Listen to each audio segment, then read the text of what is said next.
అద్భుతమైన సంగీతంలో అభ్యుదయ భావాలను రంగరించి రూపొందించిన చిత్రం జయభేరి 1959 ఏప్రిల్ 9న విడుదలయ్యింది. నిర్మాణ సంస్థ శారదా ఫిలిమ్స్, నిర్మాత వాసిరెడ్డి నారాయణరావు, దర్శకుడు పి. పుల్లయ్య. ఈ సినిమా కథకి ఆధారం షోలాపూర్కి చెందిన రామ్ జోషి అనే పండితుడి జీవిత చరిత్ర అంటారు. ఇలా సాగుతుంది కథ. అనగనగా విద్యానగరం అనే ఊళ్ళో విశ్వనాథశాస్త్రి తమ్ముడు కాశీనాథశాస్త్రి, వదిన అన్నపూర్ణమ్మ అతడికి తల్లిలాంటిది. విశ్వంభరశాస్త్రి దగ్గర సంగీతం నేర్చుకుంటూ ఉంటాడు. ఆ ఊరికి వచ్చిన బచ్చన భాగవతులతో పోటీపడి తన సంగీత ప్రతిభను ప్రదర్శిస్తాడు కాశీనాథ్. పవిత్రమైన సంగీతాన్ని మురికి వీధుల్లోకి లాగాడు అని గురువు తన వద్ద నుంచి బహిష్కరిస్తాడు, అన్న నిందిస్తాడు. జనామోదం పొందని కళ నిష్ప్రయోజనం అని ఇల్లు వదిలి వెళ్లిపోయిన కాశీ బచ్చన బృందంలోని మంజువాణిని పెళ్లి చేసుకుని వాళ్లతో కలిసి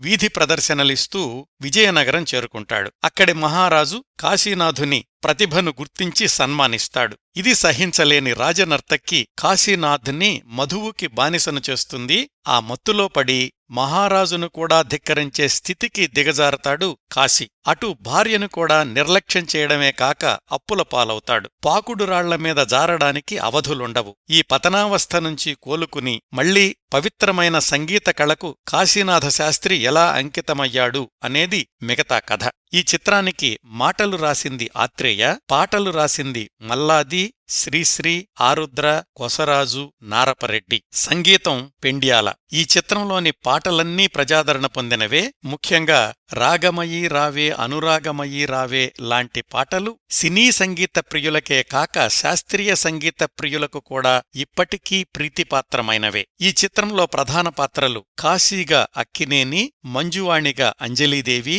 కాశీ అన్నయ్య విశ్వనాథశాస్త్రిగా గుమ్మడి, వదిన అన్నపూర్ణగా శాంతకుమారి, గురువు విశ్వంభరశాస్త్రిగా నాగయ్య, విజయనగర మహారాజుగా ఎస్వీఆర్, ఆయన ఆస్థాన నర్తకిగా రాజసులోచన మొదలైనవారు నటించారు. అభిరుచిగల ప్రేక్షకుల ప్రశంసలతో పాటు కేంద్ర ప్రభుత్వ ప్రశంసాపత్రాన్ని కూడా అందుకున్న ఈ చిత్రం యూట్యూబ్లో లభ్యమవుతోంది.